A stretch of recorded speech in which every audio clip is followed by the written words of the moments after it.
The dress was the color of ripe wheat. Bonnie had spent 3 weeks sewing every stitch by herself, by candlelight, after little Mara fell asleep on the small straw mattress they shared in the servants' quarters. 3 weeks of pricked fingers, thread tangled around swollen knuckles, tired eyes blinking in the dark to make sure no seam ran crooked. She had no money for silk. She had no way to pay one of the court's seamstresses, but she had steady hands and a promise kept burning inside her chest like a live coal.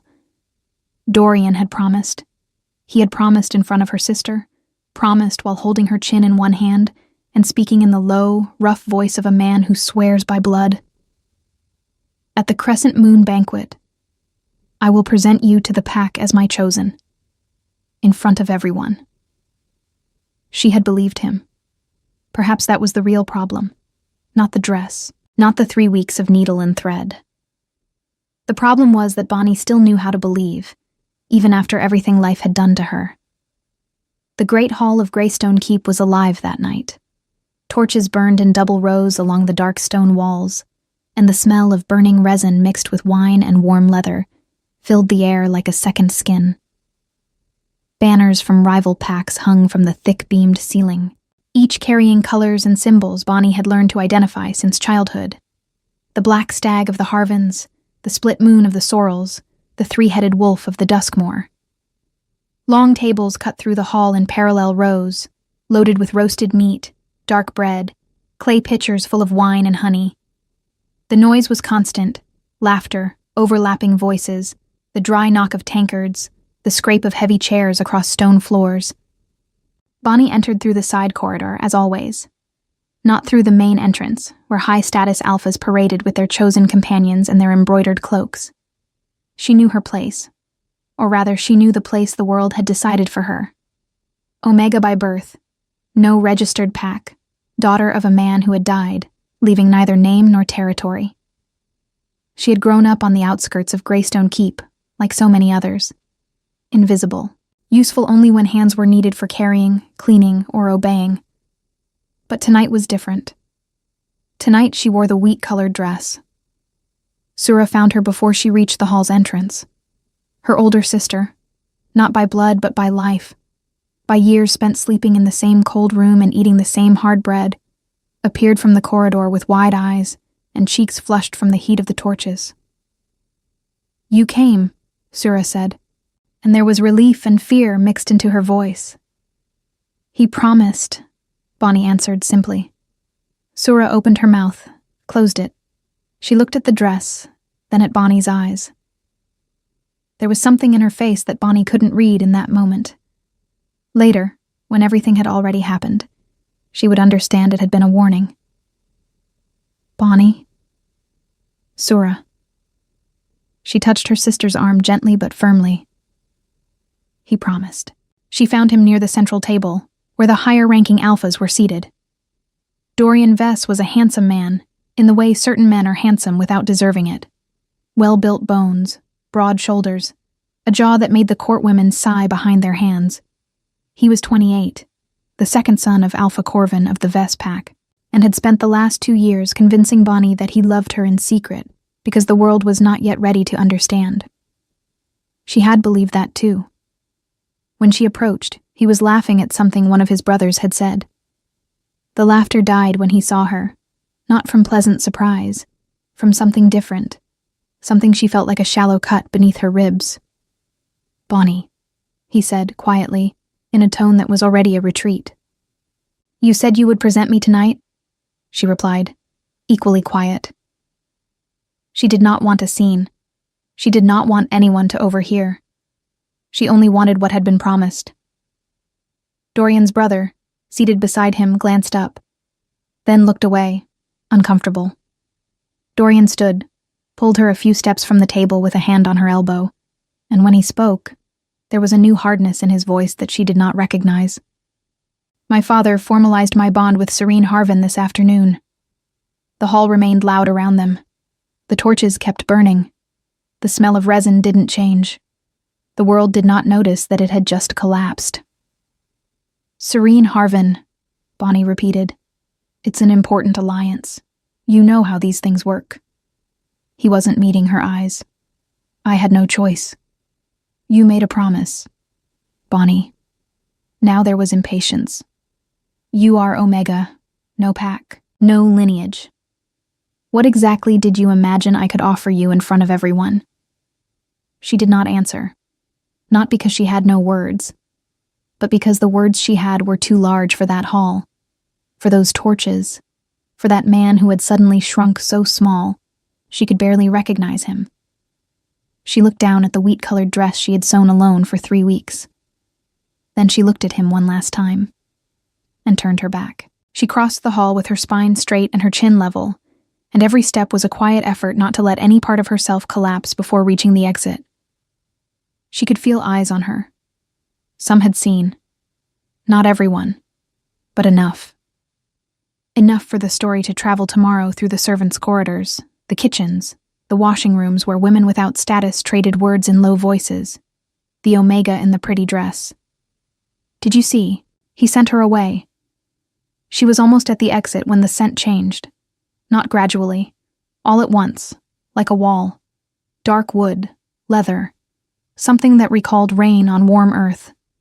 And beneath all of it, a density of power so thick that the animal instinct inside her, the instinct that had never been trained, never been disciplined, took one involuntary step back.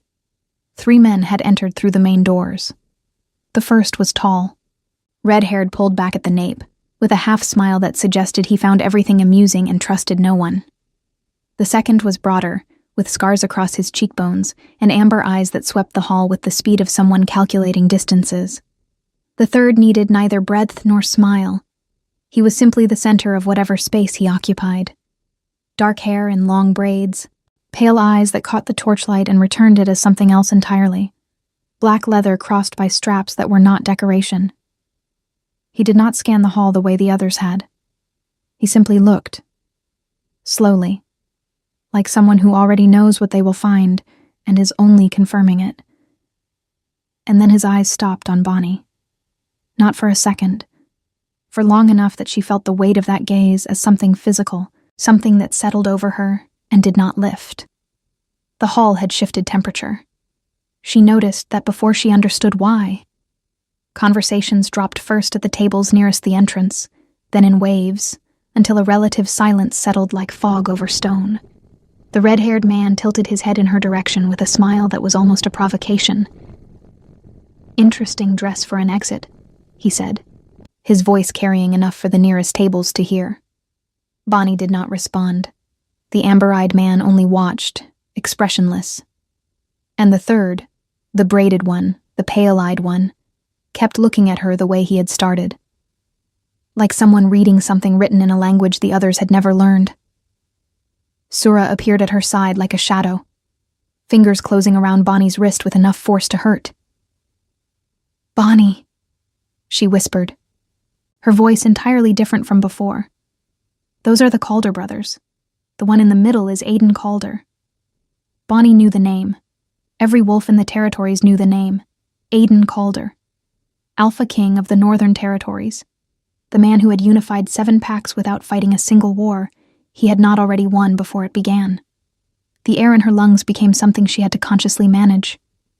Dorian Vess, who had just told her she was nothing worth presenting, was standing 30 feet away from the most powerful alpha alive. And the most powerful alpha alive was still looking at her.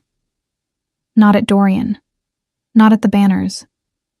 Not at the lords and ladies who had straightened in their seats and smoothed their cloaks the moment those 3 men walked through the door. At her. At the Omega in the wheat-colored dress, who had just been turned away from a table she was never meant to sit at. Bonnie held his gaze for exactly 3 seconds. Then she turned, walked through the side door, and stepped out into the cold night air, where the stone walls of the keep rose black against a sky thick with stars, and the distant forest smelled of pine and wet earth, and something wild that had no name. She pressed her back against the outer wall, closed her eyes, and allowed herself exactly 1 breath of complete collapse, shoulders dropping, jaw unclenching, hands trembling once before she stilled them. 1 breath. Then she straightened. Mara would be awake by now, waiting. The child always woke when Bonnie was gone too long, some instinct pulling her out of sleep like a hook. She pushed off the wall and started walking toward the servants' wing. She did not hear the door open behind her. She did not hear footsteps, but she felt it. That same wall of scent, dark wood and rain-warm earth, arrive in the cold air around her like a presence that had decided, quietly and without asking, to follow. She did not turn around. That was the first decision she made consciously.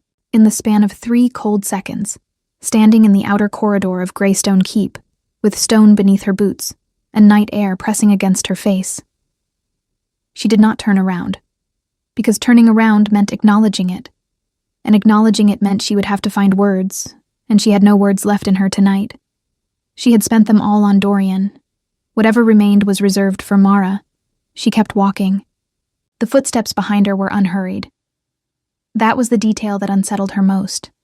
Not heavy, not aggressive, not the loud, deliberate stride of a man making a point. Just steady. Calm.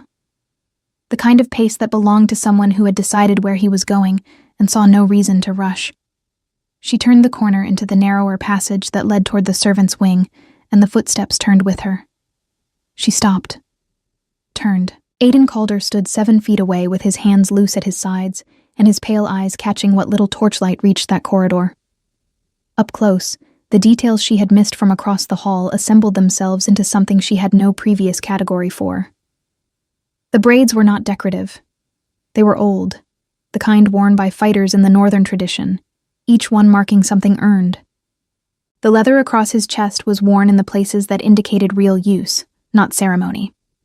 The scar that ran from his left temple to the corner of his jaw was thin and clean, the kind left by something precise.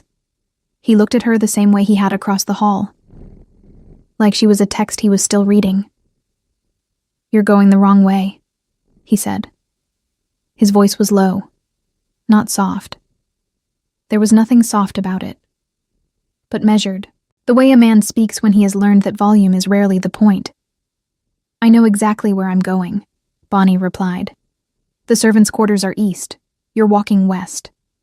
She opened her mouth, closed it, looked at the corridor around her, and registered, with a humiliation she refused to show on her face, that she had taken the wrong turn, somewhere between trying not to fall apart and trying not to acknowledge him. "Then I'll correct my direction," she said, and made to move past him. He didn't block her path. He simply didn't move, and the corridor was narrow enough that passing him meant coming within arm's reach, and something in the air between them, that scent, that pressure, that weight she couldn't name, made her stop before she reached him. "I saw what happened in there," he said. Many people saw what happened in there. Many people looked. A pause. I watched. She studied his face for signs of pity, because pity she could dismiss. She had become expert at dismissing pity over the years. It was the currency the comfortable used to feel generous without spending anything real. But there was nothing in his expression that resembled pity. There was interest, careful, contained, but unmistakable. That was somehow worse. "I don't know what you think you saw," she said. A woman who made a promise means something, even when the man who made it didn't. He tilted his head slightly. "That's not nothing." The words landed in a place she hadn't guarded, and she felt them there, warm and unwanted. "I need to go," she said. He stepped aside. She walked past him, close enough that the scent of dark wood and rain-warm earth wrapped briefly around her like a cloak, before the cold corridor air replaced it. And she kept her pace even, and her shoulders level until she turned the next corner. Then she pressed her hand flat against the stone wall and stood there for a moment, breathing. Mara was awake. Of course she was. The child was sitting cross-legged on the straw mattress with a candle burning low beside her, and one of Bonnie's old traveling cloaks draped over her small shoulders like a tent. She was 6 years old, with hair the color of dark honey, and eyes that were too old for her face, the kind of eyes that accumulate observation quietly and release it at unexpected moments. When Bonnie opened the door, Mara looked up and read her face in 1 second, the way children who have learned to pay close attention always do. "You're sad," Mara said. not a question. I'm tired, Bonnie answered, which was also true. You're both. Bonnie sat on the edge of the mattress and began unbraiding her hair. The familiar motion helped. The small mechanical task of fingers working through strands, the quiet of the room, the low amber light of the nearly spent candle. Did the man not keep his promise? Mara asked. Bonnie's hand stilled for just a moment. No, she said. He didn't. Mara was quiet, processing this with the gravity she applied to most things. Sura said he was not worth your dress, she offered finally. Despite everything, a short sound escaped Bonnie. Not quite a laugh, but the shape of one. Sura is right, she said. She finished unbraiding her hair, helped Mara lie down, and pulled the worn blanket up to the child's chin. Mara's hand found hers in the dark, and held it with the unself-conscious firmness that only children manage, not asking for comfort, simply offering it as a matter of fact. Will we leave soon? Mara asked, her voice already soft with approaching sleep. It was the question she had been asking for weeks, in different forms. Will we go? Will we have our own place? Will it be somewhere with a window? Bonnie had been answering with soon for so long that the word had started to feel hollow. Soon, she said again. Mara's breathing deepened and evened out, and Bonnie sat in the dark long after the candle guttered out, listening to the distant sounds of the banquet still going in the great hall. Laughter, music, the occasional crash of something dropped, and thought about wheat-colored dresses and promises, and a man in a narrow corridor who had said I watched instead of I saw, as if the difference between the two meant something he expected her to understand. The morning arrived gray and cold, the way mornings in Greystone Keep always did in the deep season, with frost on the inner windowsills and breath visible in the air of the servants' quarters. Bonnie was already dressed and working before most of the keep stirred. She carried water. She tended the fires in the outer chambers. She did the work that kept her fed and sheltered and invisible, which was the only protection she had ever had. Invisibility was an Omega's oldest skill. Not hiding exactly, but existing in the spaces between notice. Becoming part of the background of a place the way stone becomes part of a wall. She had been practicing it since she was old enough to understand what she was. It was Sura who found her in the wood store, arms full of split logs, and grabbed her sleeve with an urgency that made Bonnie drop 2 of them. They're staying, Sura said. Who? The Calder brothers. Aiden Calder requested the eastern guest chambers this morning. His brothers are already settled. They're staying for the duration of the gathering. Bonnie set the logs down carefully. The gathering was 4 more days. That has nothing to do with me, she said. Sura looked at her with the expression she reserved for moments when Bonnie was being deliberately obtuse. He asked about you, Sura said. This morning. He asked Lord Fenwick who you were. The wood store was cold and smelled of bark and damp earth, and the particular quiet of a room where no one ever had important conversations. Bonnie stood in it and felt the information settle over her like the cold. What did Fenwick tell him? She asked. What could he tell him? That you're an unregistered Omega who serves in the keep. That you have no pack, no family name, no claim to anything. Sura paused. That you arrived here 5 years ago, with a 3-week-old infant and a bag that weighed nothing and asked for work. 5 years.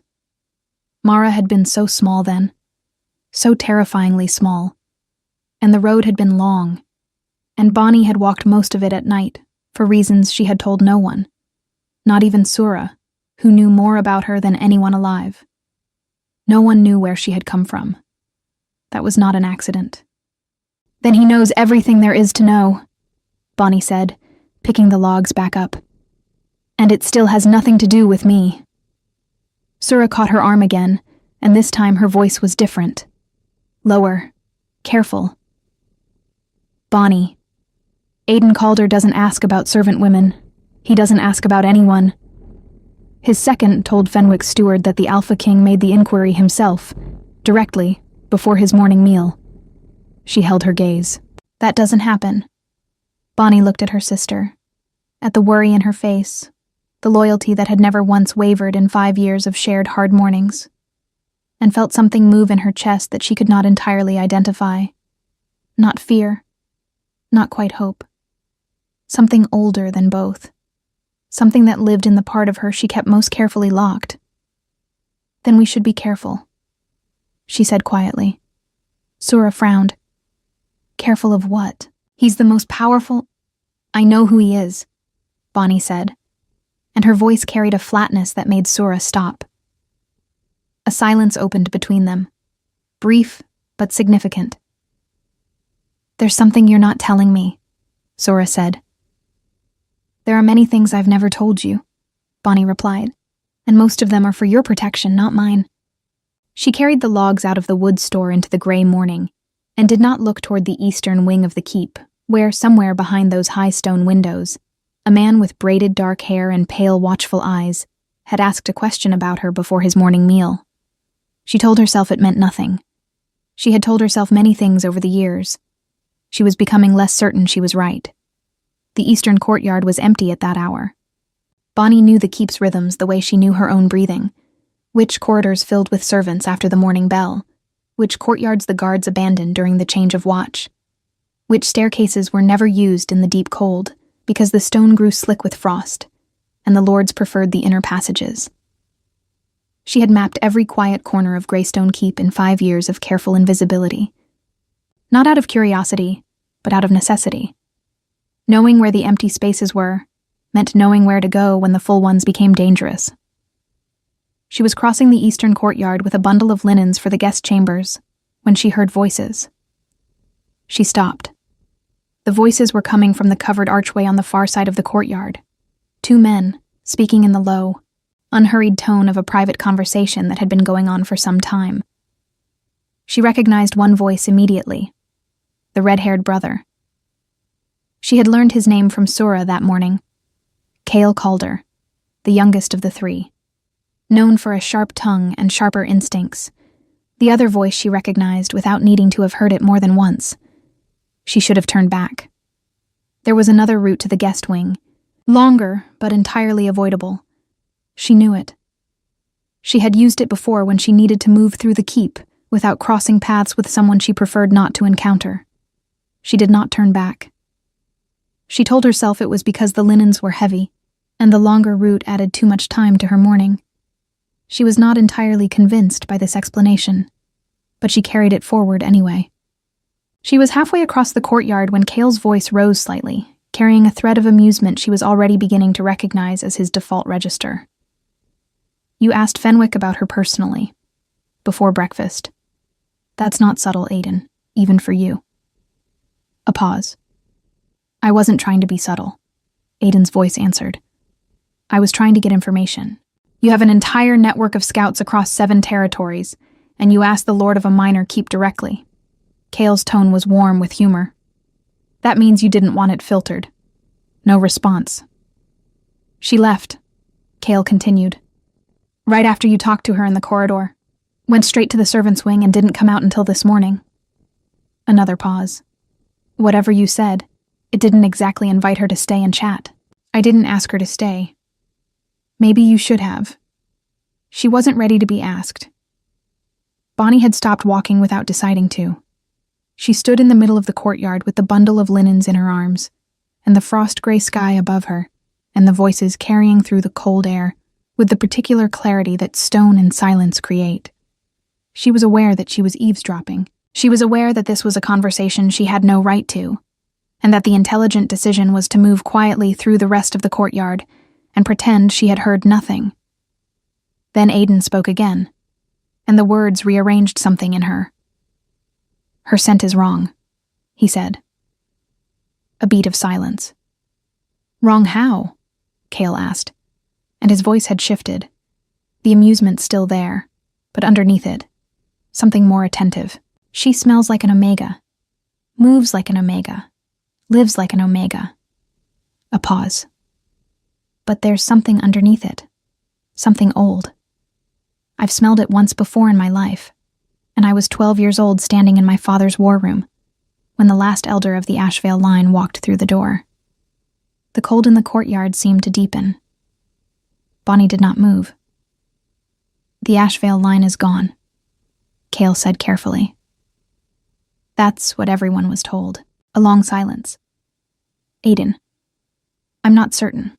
I could be wrong. The suppression, if it's intentional, is extraordinarily well done." His voice was measured, clinical almost, the tone of a man who has trained himself to separate what he feels from what he observes. "But I've been wrong about very few cents in my life. If you're right, then she has been hiding in a servant's position in a minor keep for reasons that are her own, and she deserves to keep those reasons until she decides otherwise." Another silence, different from the previous one. "You're not going to push," Cale said. It wasn't a question. "No. Even though if you're right, she's—" "No," Aiden repeated, and the single word carried a finality that closed the subject as completely as a door. Bonnie became aware that she had been holding her breath. She released it slowly, carefully, through her nose, and the frost air filled her lungs and helped her think. She crossed the remaining distance of the courtyard at a steady pace, entered the inner corridor, and delivered the linens to the guest chamber anteroom without speaking to anyone. Then she found the nearest empty alcove, stepped into it, and stood with her back against the wall, and her hands pressed flat against the cold stone on either side of her. Something old, something he had smelled once before. She closed her eyes. The Ashvale line. She had not heard that name spoken aloud in 5 years. She had worked very hard to ensure she never would again, had stripped every marker from herself, had learned to suppress the thing that lived in her blood, the way you learn to breathe shallowly in a room with bad air, had built the life of an Omega so thoroughly and for so long that some mornings she almost believed it herself. Almost. There was a weight she carried that had nothing to do with linens or firewood or water. It had been with her since before Mara was born, since before the night she had packed one bag and walked out of a life that would have killed her eventually. Not with violence, but with the slow erasure of everything she actually was. Mara did not know.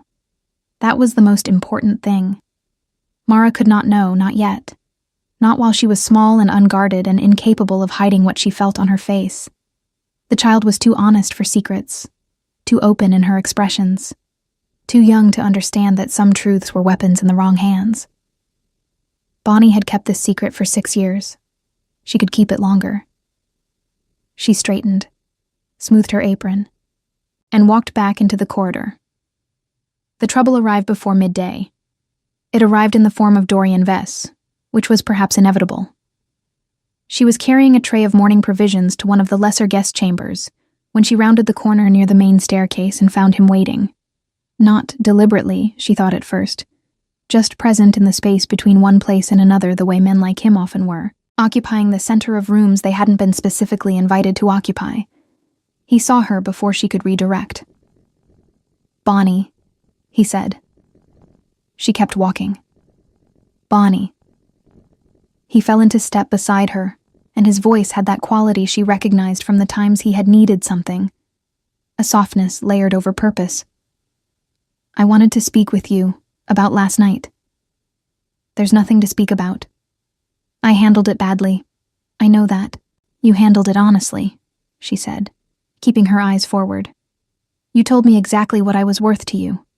I appreciate clarity. That's not what I meant." He moved slightly ahead of her, not blocking her path but inserting himself into the edge of it. "Serene Harvin is a political arrangement. It means nothing to me personally. It means everything to her, I imagine. Bonnie. Dorian." She stopped, turned to face him, and kept her voice low and even. "I wish you a long and prosperous bond with the Harvin pack. I mean that without any cruelty. But I have work to do, and this conversation serves neither of us." Something moved across his face. Not remorse exactly, but something adjacent to it. The expression of a man who expected a different reaction and is recalibrating. "The Calder brothers are asking about you," he said. She said nothing. "Cale Calder spoke to 2 people this morning who know you. Asked about your history here, where you came from, How long you've been at the keep?" His jaw tightened slightly. "I don't know what you said to them last night, but—" "I said nothing to them last night." "Then why—" "I don't know, Dorian." She held his gaze. "But I notice you're more concerned about their interest in me than you were about your own lack of it." The words landed, and she watched them land, and she felt neither satisfaction nor guilt, only the clean, tired clarity of someone who has finished carrying something heavy and set it down. She walked away. He did not follow. That afternoon, returning from the kitchens, she found a small object on the windowsill of the servants' corridor.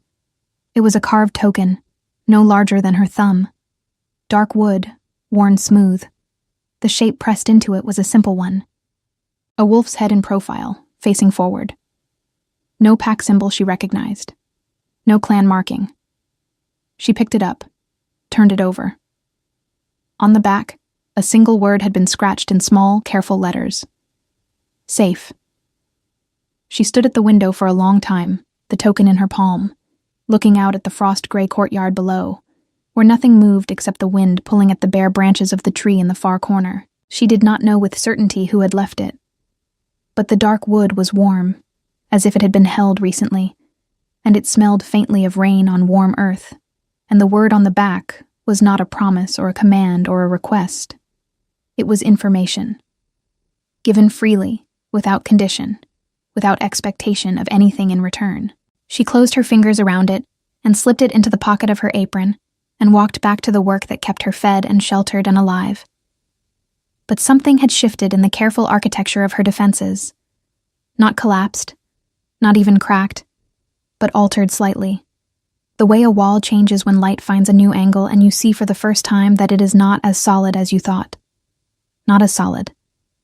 And perhaps, she thought, just perhaps, not as necessary. She made the decision on the third day. Not impulsively. Bonnie had not made an impulsive decision in 6 years, had trained that tendency out of herself the way you train a wound to close, slowly and with pressure, and with the understanding that reopening it would cost more than the original injury. She made it the way she made all decisions that mattered. Quietly. At night, after Mara was asleep. Sitting with the weight of it, until she understood every side of it. The token was still in her apron pocket. She had touched it perhaps a dozen times over 2 days without meaning to. Fingers finding it while she worked, turning it once between thumb and forefinger before releasing it, the small carved wood warm from being carried close to her body. She had told herself it meant nothing. She had told herself that with the same conviction she used for most things she needed to believe. By the third night, she stopped telling herself anything and simply sat with what was true. What was true? Someone knew, or suspected, what she was. What was true? That person had not used that knowledge against her. What was true? In 6 years of careful hiding, no one had ever given her something without wanting something in return, except Sura, and Sura had no power to protect her from the kind of danger that came with being found. What was true?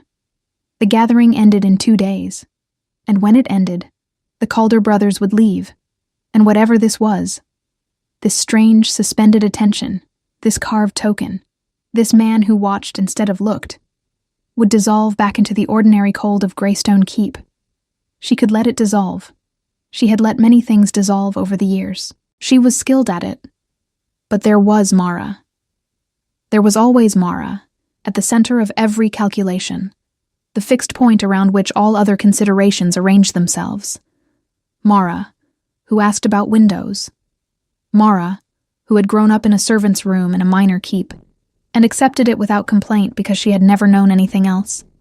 And that acceptance was both Bonnie's relief and her deepest, most persistent shame.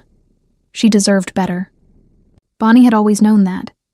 She had simply never been able to see a path toward better that didn't carry more risk than staying still. Until possibly now. She found him in the keep's library.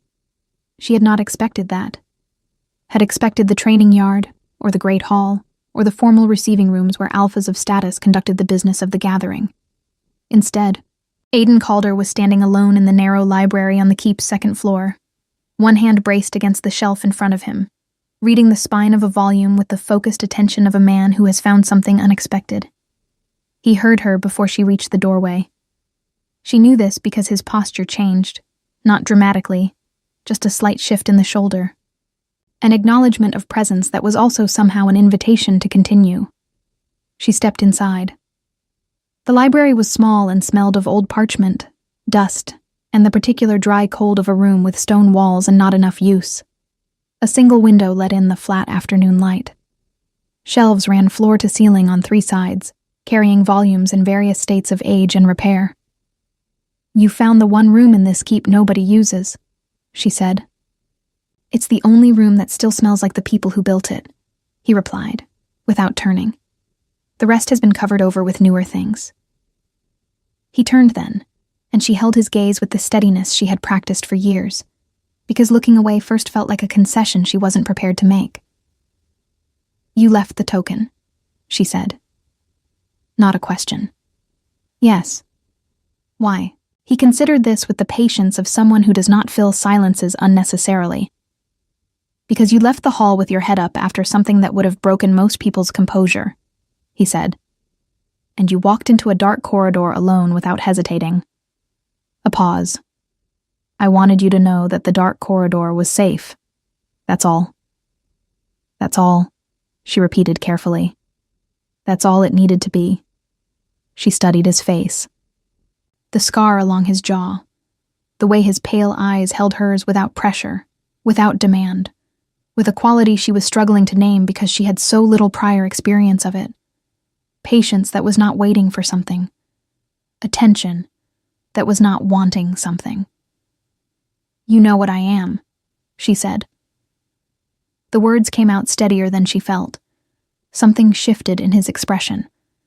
Not surprise, but a kind of careful recognition, the acknowledgement of a conversation that had just moved from the edges to the center.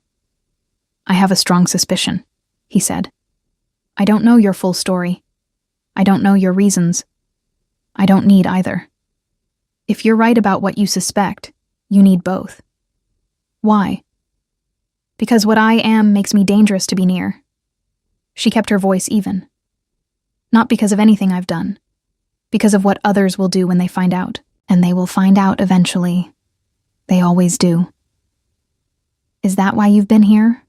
Waiting for eventually?" "I've been here because it was far enough and quiet enough and no one looked closely enough." She paused.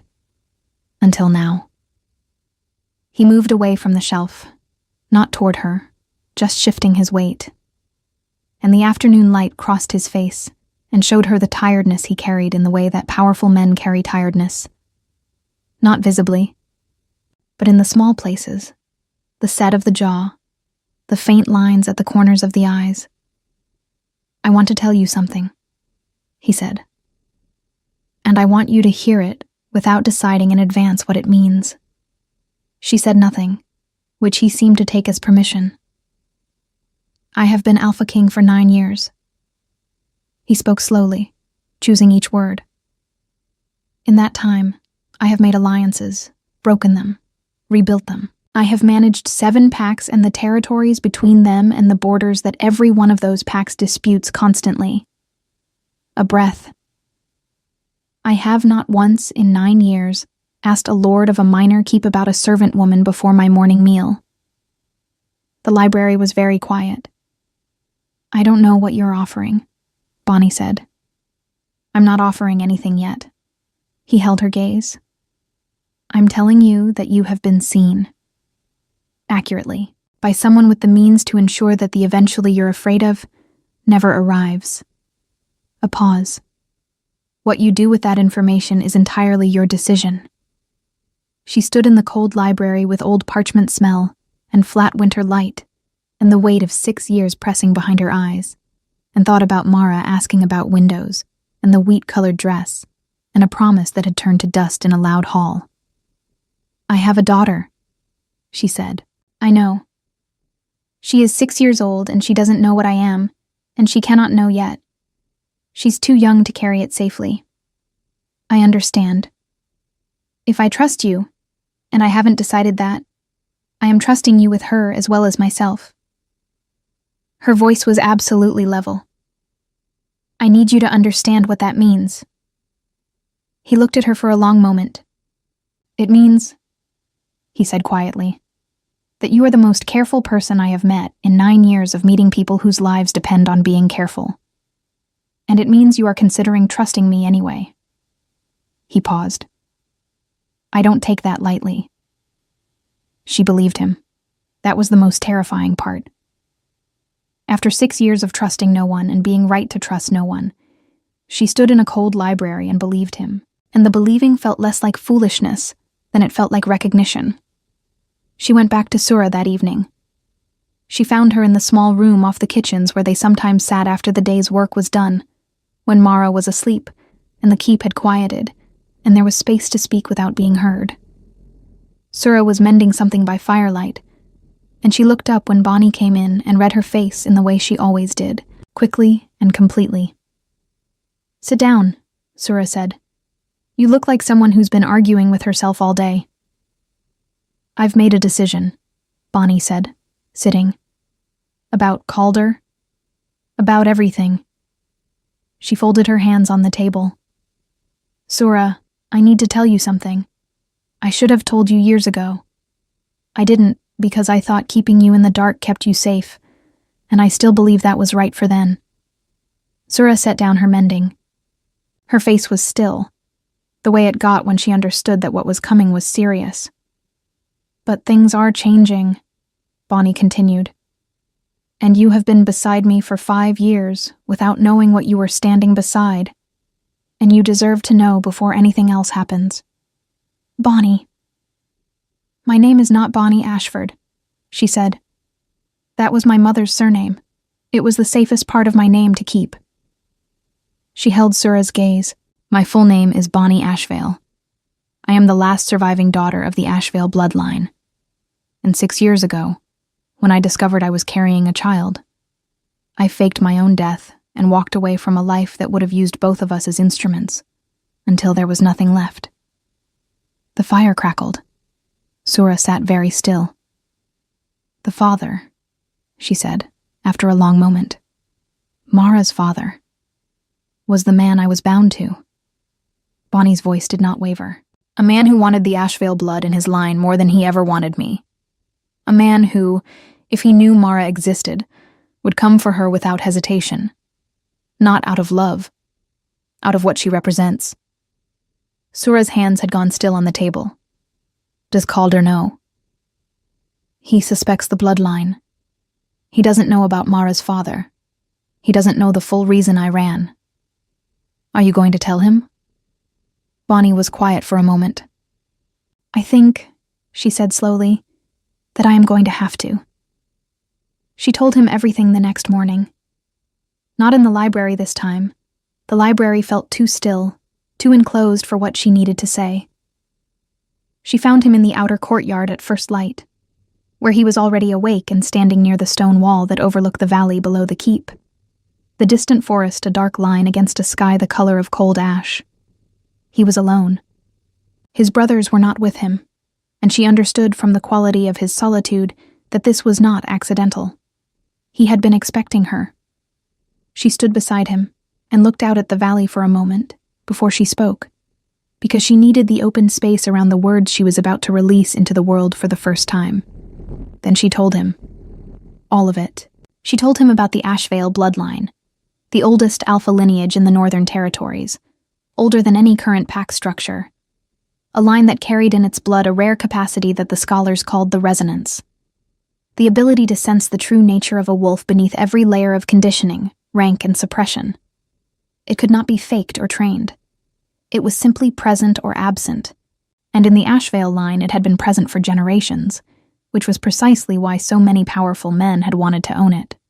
She told him about Rendell Voss, not Dorian Vess, no relation, a different man from a different territory, older and more dangerous, who had sought a bond with her not out of any feeling, but out of a calculated desire to introduce the resonance into his bloodline, who had been patient and persuasive, and had spoken about partnership and protection until she was 22 years old and bound to him by a ceremony she had not fully understood the implications of until it was done. She told him about discovering the pregnancy. About understanding, in the same week, that Rendell had known about her bloodline before he approached her. That the bond had been a strategy from the beginning. That the child she was carrying was, in his mind, an asset before it was a person. She told him about the river. There was a river at the edge of Rendell's territory, wide and fast in deep season.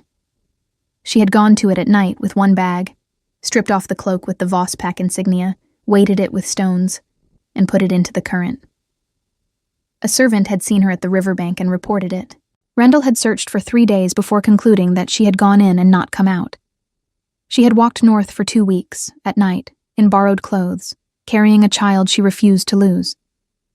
She arrived at Greystone Keep with nothing except what she was, which she had spent 5 years making sure looked like very little. When she finished, the sky had lightened from ash to pewter, and the distant tree line had sharpened into individual shapes. Aiden had not interrupted once. He had stood beside her with his eyes on the valley, and she had felt him listening with the whole of his attention, not just hearing the words, but taking the weight of each one and holding it carefully. When she stopped speaking, the silence between them was different from the silences before. Fuller, the kind of silence that exists after something true has been said. "Rendell Voss," he said finally. "Yes. He believes you're dead. He believed it 5 years ago." She paused. "I don't know what he believes now. I've been careful, but careful is not the same as invisible forever." "No," he agreed. "It isn't." She turned to look at him then, because she needed to see his face for the next part. "I am not telling you this because I want rescuing," she said. "I want you to understand that clearly. I spent 6 years building something that kept Mara safe, and I am not willing to hand that over to anyone regardless of who they are or what they can offer." She held his gaze. "I'm telling you because you were honest with me, and because you have already seen more than I intended to show, and because you deserve the full truth before you make any decision about what comes next." He looked at her for a long moment. "What comes next," he said slowly, "is your decision, not mine." He turned to face her fully, and in the pale morning light, his pale eyes were very clear. "But I want to tell you what I would like, if you're willing to hear it." She nodded once. "I would like you and Mara to come north." His voice was steady, unhurried. "Not as dependents, not as guests. As members of my pack, with full standing, registered under the Calder name if you choose to accept it, protected under every covenant I hold. A breath. Rendell Voss has no reach in the northern territories that I cannot close, and the Ashvale bloodline does not need to be hidden. It needs to be placed somewhere that its value is understood as belonging to the person who carries it, not to whoever holds her." The courtyard was very quiet. A bird moved in the bare tree in the corner, and the branch swayed once and stilled. "You're asking me to trust you with everything," she said. "Yes," he said simply. "I am. And I know what that costs you to consider, and I am not asking you to decide now, and I will not think less of you if the answer is no." He paused. "But I want you to know that the offer is real, that it doesn't come with conditions or expectations beyond what you choose to give, and that it will stand, whether you accept it today or in a year." Bonnie stood in the early morning cold and looked at this man who had watched instead of looked, and left a carved token that said safe, and stood beside her in silence while she dismantled 6 years of carefully constructed walls and handed him the pieces. And she thought about Mara asking about windows. She thought about the wheat-colored dress. She thought about what it had cost to build this life, and what it had cost to live it, and whether the price was one she was willing to keep paying when something different was being offered. "I need to speak with Mara," she said. "Of course. And with Sura. Sura comes with us, if we come. She is not negotiable." Something moved at the corner of his mouth. Not quite a smile, but close. "Understood," he said. She spoke with Mara that afternoon, in the small room with the low ceiling and the straw mattress, and the candle that was always burning too short. She sat her daughter on the mattress and crouched in front of her and looked at her face. The dark honey hair, the two old eyes, the complete and uncomplicated trust of a child who has never had a reason to doubt the person in front of her. "I need to tell you some things," Bonnie said. "And I need you to listen carefully, because they are true things, and true things sometimes feel big at first." Mara nodded with great seriousness.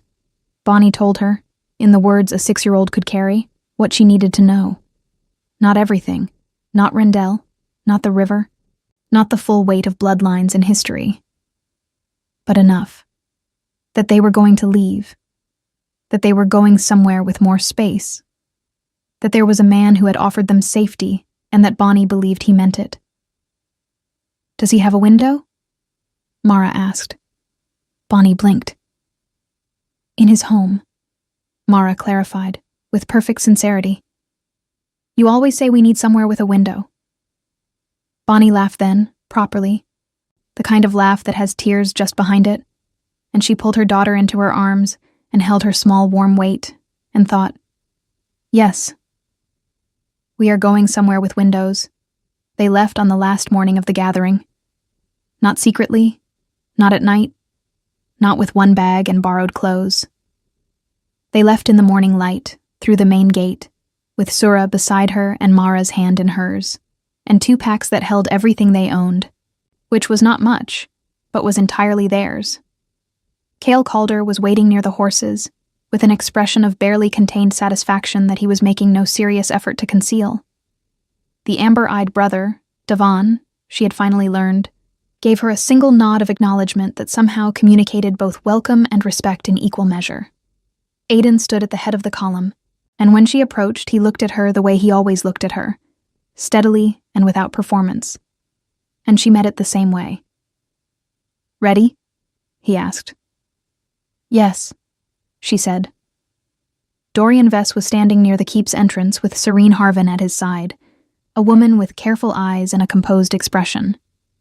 He watched Bonnie cross the courtyard with her daughter and her sister and take her place beside the Alpha King, and she saw the precise moment that understanding arrived on his face, the slow, unmistakable recognition of a man who has grasped what he discarded only after watching someone else recognize its worth. She did not hold his gaze. Not out of coldness, not out of satisfaction, simply because he was part of a chapter that was finished, and she had learned over 6 years that the most important thing about finished chapters was not looking back at them. She looked forward. The Northern Territories received them on a clear afternoon 3 weeks later, the road rising into country that was wider and wilder than anything Mara had seen, forested hills giving way to open land under a sky that went on longer than seemed possible. Mara stood up in the cart and looked at it with her arms spread slightly at her sides, as if she needed the extra balance to hold so much space. "It's very big," she announced. "It is," Bonnie agreed. "I like it." Aiden's hall was a vast stone structure, built into a hillside, ancient and solid, with towers that caught the last light of the afternoon and windows. Many windows, tall ones, that let the outside in with generosity. The pack received them formally, the ceremony conducted in the old tradition.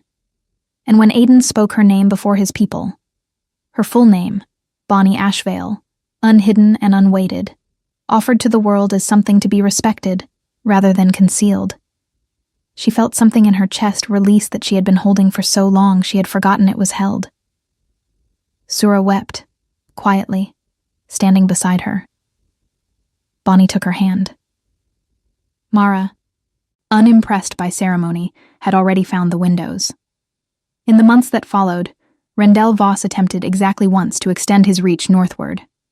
A message arrived, carefully worded, inquiring after a woman matching a description that was close but not precise enough to be certain. Aiden's response was sent the same day. Bonnie never read it. She did not need to. What she knew was this. No second message arrived. No scouts appeared at the territory borders. No inquiries were made again, by Rendell or anyone connected to him, in all the years that followed. Whatever Aiden had written, it had been enough. She asked him once, much later, what he had said. He considered the question with his usual patience. "I told him," he said, "that the woman he was looking for had been found, was exactly where she chose to be, and was no longer available to anyone's calculations except her own." A pause. "And that any further inquiry would be understood as a declaration I would be pleased to answer in person. That's all? That's all it needed to be." She recognized the phrase. He had used it before, in a cold library, about a carved wooden token. That's all it needed to be. She understood now what it meant. It meant that the right thing, done clearly and without excess, was always enough. That power used with precision was more complete than power used with noise. That a man who spoke carefully meant what he said, entirely, without reservation. She had spent 6 years learning to survive. She spent the years after that learning what it meant to live.